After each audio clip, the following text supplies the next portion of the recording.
Hi guys, we're gonna read a book today that it's called Marjorie Saves the Everglades. Before airplanes and automobiles, a girl in gold-rimmed glasses sailed on a steamboat to Florida. In a grove ripe with dimpled fruit, she bit into an orange, sweet and sticky. Far from home and safe in her father's arm, young Marjorie Stoneman shared his hazel eyes and a thirst for the tropical light. Now a seed was planted for her love of Florida. But it would be a long time before Marjorie felt the southern sunlight again, or her father's warm hug. After the trip, she trekked to Taunton with her mother, back to apple trees and snow. They lived with her grandparents and Aunt Fanny in a house with Arctic windows facing the stars. While the grown-ups talked, Marjorie climbed quietly into her attic and read. Books became her best friends. I read a lot of things I didn't understand, but that didn't stop me, says Marjorie. So did the outdoors. In the winter, she hopped on a red bicycle and rode into the forest to find a Christmas tree. In springtime, she watched herring flip-flopping in the Taunton River. Slow and steady at first, and whoosh, like a tidal wave, flapping against the current to lay their eggs. When Marjorie turned 18, she zoomed to Wellesley College. She wrote to Mother and Aunt Fanny about the mighty oak trees turning scarlet, but she never forgot the seed that had been planted when she was a child. As more season passed, 24 years old Marjorie married, but the union failed. She kept the Douglas name and boarded a train, leaving her old life behind. Heading south, the train twisted around and turned through forest of pines. While Marjorie slept, it chugged toward palm trees. By morning, a tropical light, familiar and bright, woke her up. Marjorie's heart beat faster as the train screeched to a stop. She had arrived at her destination, Miami, Florida. A kind man with graying hair hopped aboard and strode toward her. "Hello, Father," she said. And just like that, after 19 years of never seeing him, Marjorie hugged her father. There we reunited with no fuss and feathers, says Marjorie. Marjorie's father had started the Miami Herald newspaper. He asked her to be a reporter. She couldn't wait to begin. 2 or 3 reporters is all we had. I was the only woman, says Marjorie. Finally, she found her voice. It wasn't her father's voice, her mother's voice, or Aunt Fanny's. It was entirely the voice of Marjorie Stoneman Douglas. She wrote about schools of mullet leaping over Biscayne Bay, Sandy Street shimmering like moonlight or snow, and how women should have the right to vote, same as men. In 1917, with World War I raging in Europe, Marjorie longed to write about the women joining the war effort. But no woman from Florida had enlisted in the Navy, so Marjorie did. I wanted my own life in my own way, said Marjorie. Soon she joined the Red Cross and sailed for Europe. She wrote about refugees living in caves. They had lost their homes because of the war. Marjorie gave them what comfort she could: warm pajamas and powdered milk. When the war ended, she returned to Florida but hardly recognized it. Workers dynamited, dug, and drained waterways to build, and build. Trains, boats, automobiles arrived jammed with people, said Marjorie. Developers saw the soggy muck of the Everglades as useless swampland. Drain the Everglades, they insisted. Speculators snapped up land by the gallon. Marjorie didn't want the old Florida she knew to disappear, so she decided to write about it. She studied its rare birds. She searched for secluded beaches swimming under the moonlight. She put it along with Florida's new highway with her friends, right to the edge of the Everglades. They fished for breakfast and cooked it on a fire. Munching on garfish, Marjorie watched the sunrise, giant and orange, and then flamingo pink. The grass and the islands of the hardwoods stood alone in the light and the beautiful air, said Marjorie. But at 40 years old, Marjorie had never been inside the Everglades until she met gardener Ernest Coe. Coe believed that the Everglades had to be preserved before they disappear forever. He read how much Marjorie knew about the birds and the fish. Would she go on a trip to help him convince park officials to make the Everglades a national park? Marjorie couldn't wait to go, but having never lived outdoors, she packed for a party instead of a camping trip. Traveling by houseboat, Marjorie meandered through the gables in a steering of pearls and a silk dress with pleats and thick as the sawgrass jutting through the shallow waters. She spotted crocodiles swimming, alligators soaking up in the sun, and the wiry root of ghost orchids wrap around the trunks of pond apples. She saw sea turtles, round as rain barrels, bobbing through forest of gumbo limbo. Soon, Marjorie was covered in mosquito bites. She didn't care. She had fallen in love with the Everglades. The people from the National Park Service felt differently. A swamp is a swamp, they complained, swatting at mosquitoes. Where were the mountains, the canyons, and the rushing waterfalls? Who would ever visit the bug-infested Everglades? At night, as manatees slept near the houseboat, hunters sailed silently by, hoisted fiery torches.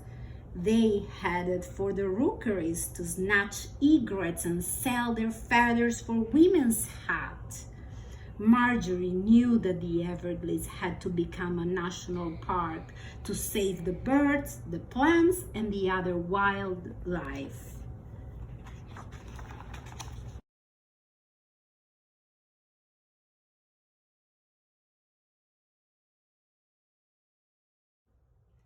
But without majestic mountains and bug-free canyons, how would she persuade park officials to love Florida's birds the way she did and to protect them? What if they could somehow fly with the birds?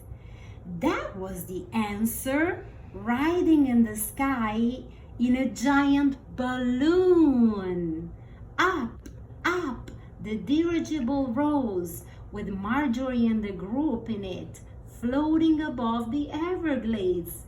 Below them, the shallow waters gleamed amber, curling through green and yellow prairies and sand hills and Sisyphus, coiling around 3 islands of red and black mangroves, arching across South Florida like the tentacles of a giant squid. It was all so beautiful and unique. For once, Marjorie had no words to describe it.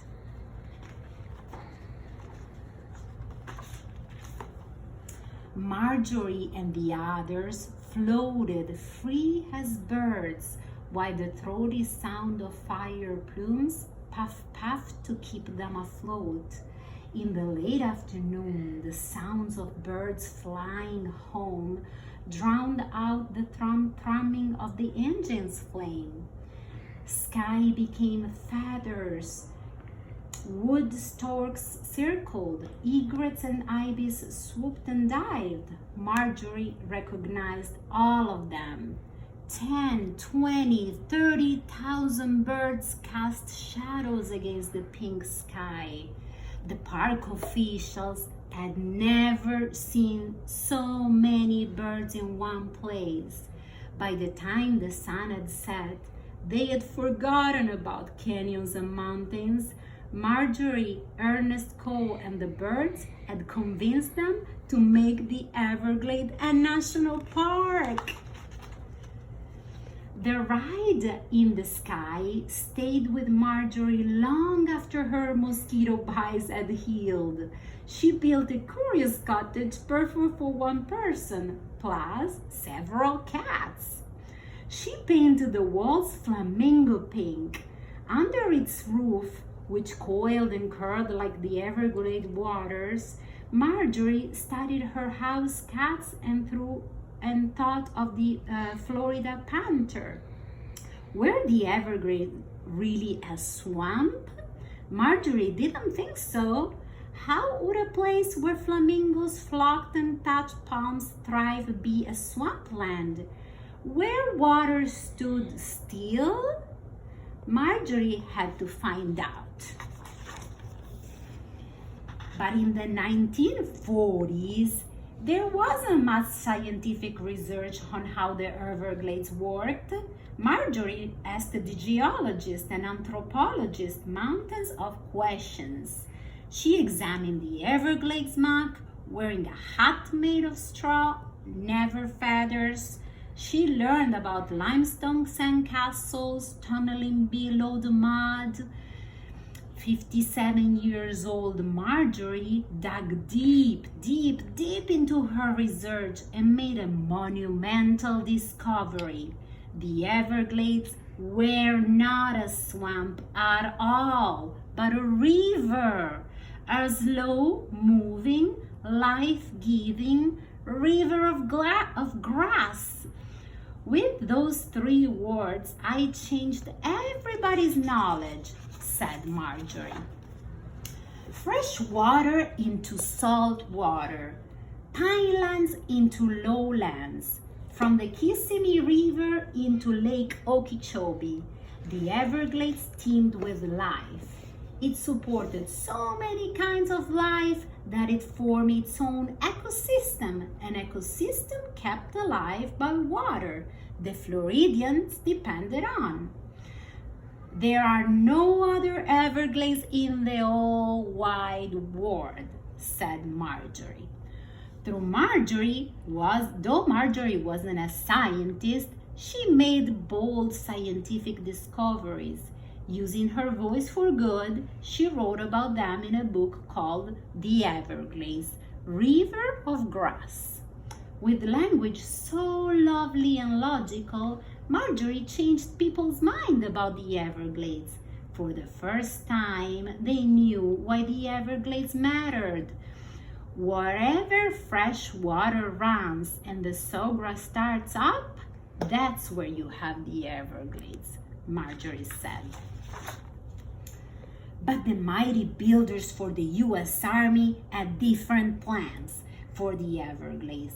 They straightened the natural course of the Kissimmee River to control its water. The ancient river became a canal. They call it C-38. Lake Okeechobee became polluted. Birds died. The Everglades began to dry up. Marjorie was heartbroken. The Everglades were dying. And now there were plans to build a gigantic airport, a jetport, right in the middle of the Everglades. Cementing curves where water floated and crocodiles and alligators swam. Marjorie's friend, Joe Browder, was trying to stop the jetport. He knocked on the door of their curious cottage and asked for help. "But I'm just one person," she replied. "No one would pay any attention to me," Marjorie said. Joe drove Marjorie to the jetport site. One runway had already been built. By now, Marjorie's high side had grown weak. The stronger, bigger glasses she wore didn't help much. As she walked toward the runway, shafts of brilliant tropical light caught the corners of Marjorie's eyes, where she could still see. She walked in its glow until a giant fence with a great big sign stopped her.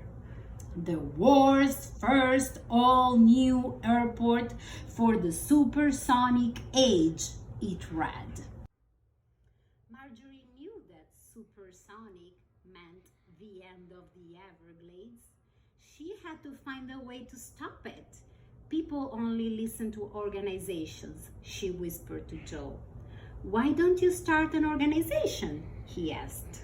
Marjorie was almost 80 years old.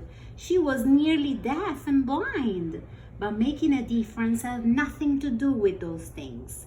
At that moment, an ibis flew above her, their wings flapping like the sound of 1,000 silken ribbons, and raindrops tat-tat-tat on her straw hat.